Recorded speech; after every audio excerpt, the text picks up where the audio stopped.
Hello, welcome to this week's Tippy Tuesday. I'm your host, Chris Bradford, and today I am at Main Street Amusements here in downtown Lafayette. This is a place that I love, my kids love. I bring some of my clients here. I'm going to meet with the owner, Dan St. John, to talk about his unique place. I guess it's a shop, an arcade, whatever you want to call it. So let's get started.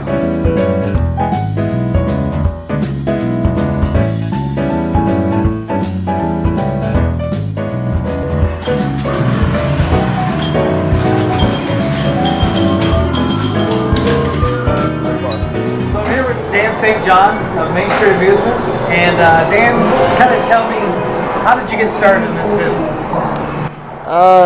Good question. It was kind of almost by accident. I basically bought this building downtown just to remodel the upstairs to live in. And I had this extra space down here. Originally I was just going to rent it out.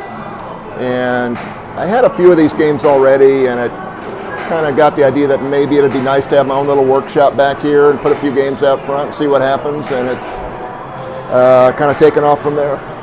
You know, if someone came in here and asked you what I did for a living, you'd probably say I ran an arcade. If they asked me, I'd probably say that I repaired pinball machines for a living, because that's the bulk of what I do back here. That the part out there kind of takes care of itself.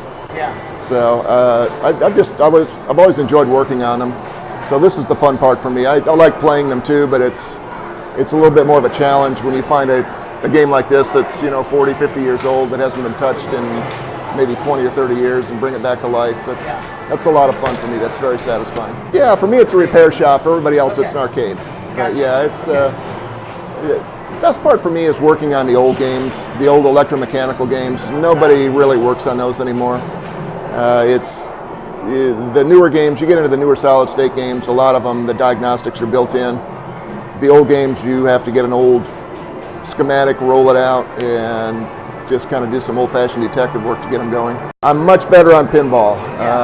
Pinball, I know what I'm doing. I've never not been able to fix a pinball machine. The arcade games, it's kind of hit or miss. That's a little bit out of my realm. But usually, the good thing is the arcade games take a lot less maintenance, so it's not too tough to get them back in shape. The older pinball machines, it can be a little bit more of a challenge.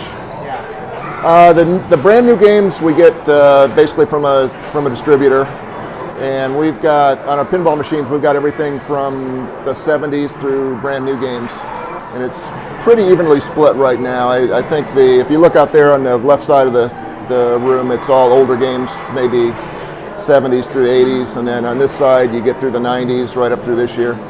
Are there any events that you do here? Yeah, people that run leagues here. We do tournaments. We do a tournament the third Tuesday of every month. We usually do a league on Tuesday nights. We do that 4 times a year. We're kind of between leagues right now. Yeah. And usually Tuesday nights are big night for events like that. Our people aren't cutthroat competitive here. It's more of a social thing. Gotcha. A lot of people, believe it or not, take pinball very seriously, and I believe it. You can kind of suck the joy out of a game that way. Do you have any partnerships with other businesses around here? Not really, but downtown everybody knows everybody. Everybody's pretty friendly. We kind of feed off each other. It's not a competitive environment down here at all. We're in a perfect spot. We get people going from the bars. They get the people that, like when we have a tournament, a lot of times we'll draw people from out of state for that. That'll stay in a hotel, spend money downtown. So it's a win-win for everybody. Okay. Well, very cool. Well, thank you for talking with me. I think this place is awesome. I bring my kids here all the time. I appreciate that. I also every quarter helps. Here. Yeah.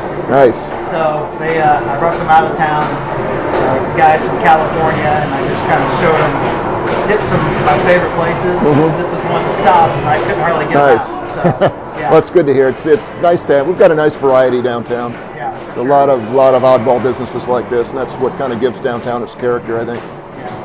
Okay, well, thank you very much. Hey, thanks for talking to me. Well, that about does it for this week's Tippy Tuesday. Thanks for watching. Remember to subscribe to my channel. Check out my website, www.realbradford.com. Leave a message. Let me know what Lafayette businesses you'd like to see highlighted. I'll do a segment on it. And remember, take care and keep it real.